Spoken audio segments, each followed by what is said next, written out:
Good morning, everyone, and thank you for joining us on another session of West Chamber Pop-Up. I am Christy Villanueva, President of the West San Antonio Chamber, and we are here this morning at Bakery Lorraine.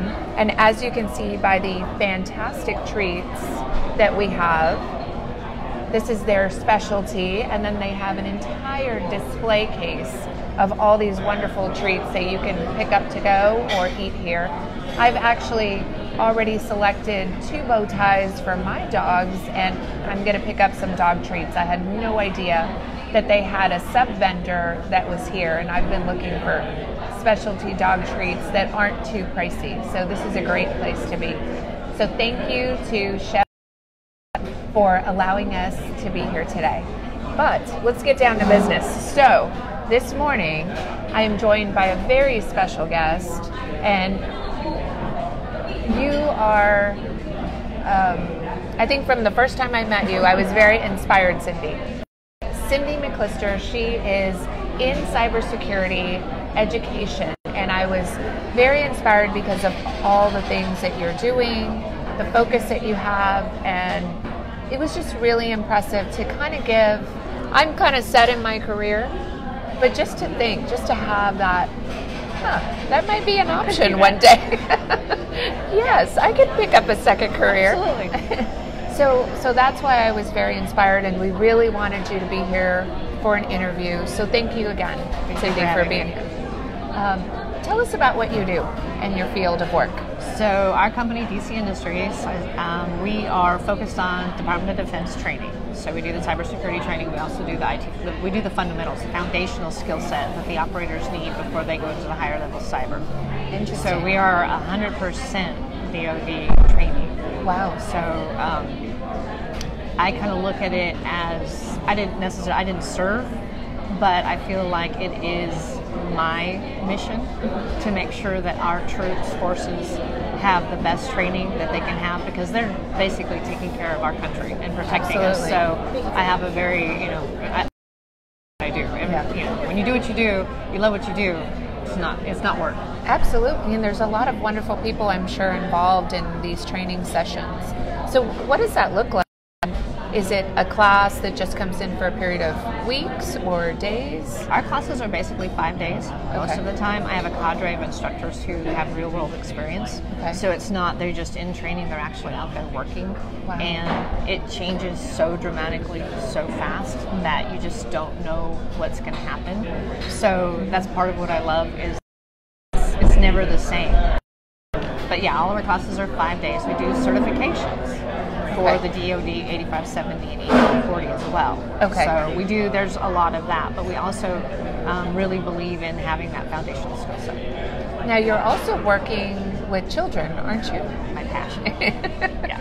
Because we know that there is a shortage in this industry as in many others. So we've got to start getting those kids educated and on the right track. And I think with this new generation, they're perfectly built for that. They're the digital natives. Yes. Yes. So tell us a little bit about that. So I started with Sam Houston High School back in 2014. They were really the ones to kind of open my eyes to what we needed to do in San Antonio. We've been saying for years, we can't hire enough, and it was like, well, we need to grow them. Right. And so I started hosting their sponsoring their CyberPatriot team. And so we started getting into the school system and kind of learning what the challenges were. And we brought the CyberPatriot team out to KDC. Okay. And that was the most amazing thing, because those children don't necessarily understand what the possibilities that exist in San Antonio. And it isn't necessarily just in IT, in cyber. And we were able to talk to them and show them the possibilities that exist across the board, to just get an education and be able to stay in San Antonio. And there was one student who I will always remember. He was so excited because he found a way that he could actually go to school here in San Antonio, get his words, I can make enough money that my 70-year-old grandfather can quit his job and retire. And my that's gosh. right there. That's like, okay, I'm hooked. And it's such a big help, because these kids are just looking for opportunities to support their family. They are. And many of them, I mean, we think, well, with the internet and with everything going on, and we all have smartphones, we should be in touch with the world, but there are still many kids that don't know that anything exists past their neighborhood or their backyard. When we started at Sam Houston High School, I was talking to a group of kids about rack space. Literally not even 2-3 miles away. They had never heard of rack space. So that year we started with, they did a geekdom visit, we did Code Up, just to give them exposure of what exists in the city. So absolutely. It's just exposure that they need. Yes, agreed. That's wonderful. So because I have you here, I have to ask you a little bit about in building a business. So the challenges that you have today, and possibly the challenges that maybe you had 10 or 15 years ago in starting your business, are they the same? Are they different? As a woman in tech or in cyber, I mean, just give us just a little insight on that. I think when I started, it was more of can I do this? You know, it was the self-doubt really is what it was. And am I crazy for even thinking about this? What are you doing? Right. What I have seen in the past probably 5 years is that there is a huge focus on women in IT, and I see lots of young women coming up strong. And I think it's amazing because I wish that I would have had somebody that I could have gone to when I started my career to say, okay, how do you handle this or how do you handle that? Because it is different. Absolutely. But different doesn't mean that it's impossible. And I think that if you are successful in it, you learn to look at the challenges, accept them for what they are, and then you move on. You don't dwell on it. You just, okay, this is the challenge of where I'm at. Now I have 2 choices. I can either let this define me or I can move on. Absolutely. And that's interesting that you say that because just last Friday, I was invited to a luncheon with Brigadier General Lenderman, and she brought 4 young ladies with her to lunch. So it was myself and another woman that represents Veteran Affairs for Bexar County. And that's exactly what we talked about. And they were wonderful young ladies. 2 of them were officers, and one of them she was in procurement, starting her career, all active duty. One of them was in public health. The other one had just passed the bar and was entering her practicum in the military. And that's exactly what we talked about, and their questions to us were, where can I get that support? I'm kind of in my own bubble in the military, and how do I prepare for when I exit? It may be 10, 15, 20 years later, but still, should I prepare? Yes. You know, and I'm still in a fairly male-dominated world. How do I get that support? So it was a fantastic conversation, but we're all talking about the same thing. And going out and starting our businesses and doing more for the community. So it's wonderful. It is, and I think, in a meeting the other day, I think the key thing that we need to focus on more is mentoring. Whether that is mentoring, children as they come up to the IT world through, if we're starting in middle school, junior high, high school. I think the mentoring, and when I say mentoring, we do the job shadow day. Yes.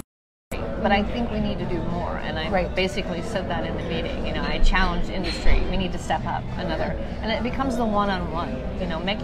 Making that connection with the child and getting them to understand that you really do care. Absolutely. And that they can call you, and they know that you're there for them. And I think within women in business, period, I think we sometimes don't open up about that because.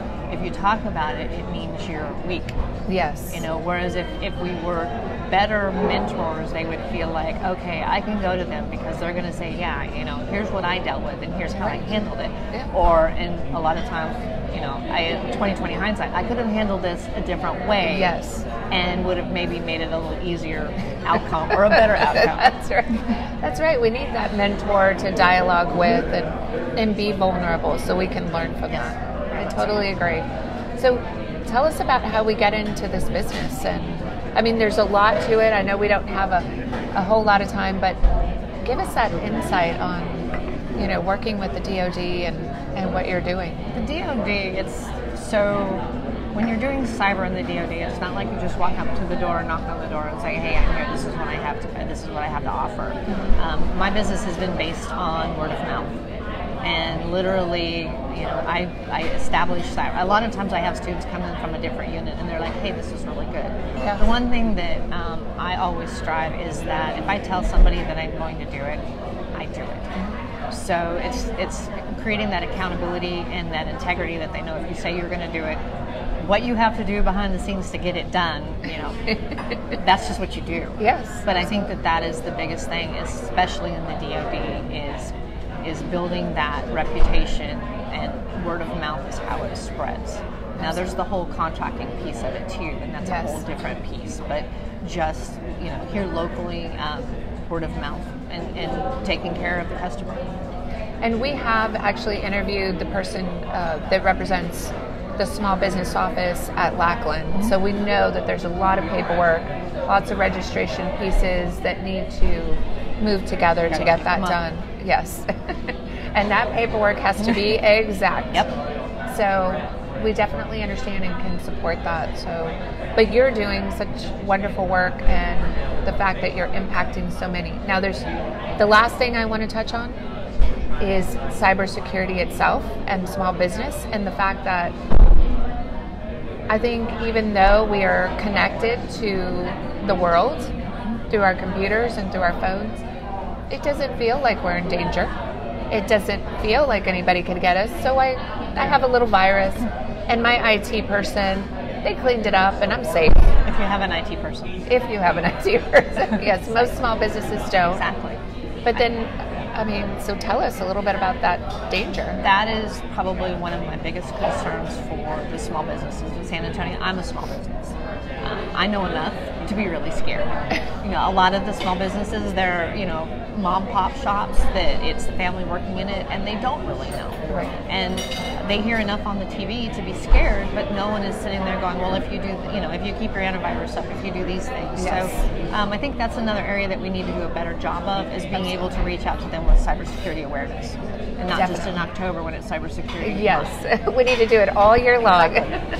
Well, that's something that we plan on doing as West Chamber community representatives, cyber education. So we want to make sure that you know that we will be offering 2020. We have our members and partners that are going to help us execute that. It's very, very important that we get this information out to everyone, no matter what small business you own, or no matter if you own 3 or 4 or 5 businesses. So thank you, Cindy, so much for that. I really appreciate your honesty and your focus and all the work that you do. Thank you. And you're training all these wonderful people to put them back into the pool of the community and make them productive. I appreciate what you do. Thank you. Thank you. So don't forget, guys, we'll be back with you in 2 weeks for another West Chamber pop-up with another special guest. And we are here. I just got more treats. So I've got, my mocha. I have this is baked oatmeal underneath all these treats. So thank you again to Bakery Lorraine for allowing us to be here, and for Annie Ning and her partners for also giving us permission to be here. We'll see you next time on the West Chamber Pop-Up. Thank you. Thank you.